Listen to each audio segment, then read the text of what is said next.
शर्वरीच्या समोर येणार सत्य.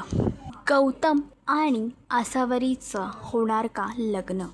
सनी चौघडे या मालिकेच्या आगामी भागामध्ये शर्वरी आपल्या लहान बहिणीला गौतमसोबत बोलताना बघते आणि आता शर्वरीला त्या दोघांबद्दल संशय वाटत आहे.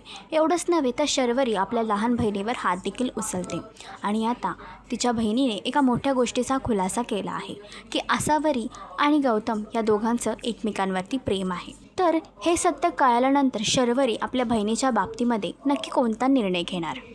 जयसोबत मिळून शर्वरी, गौतम आणि आसावरी या दोघांचं लग्न करणार का? तुम्हाला काय वाटतं हे कमेंट करून नक्की सांगा. आणि अशीच अपडेट जाणून घेण्यासाठी तुम्ही आमचं चॅनल डेली चक्कर रिजनल हे लाईक, शेअर आणि सबस्क्राईब नक्कीच करा.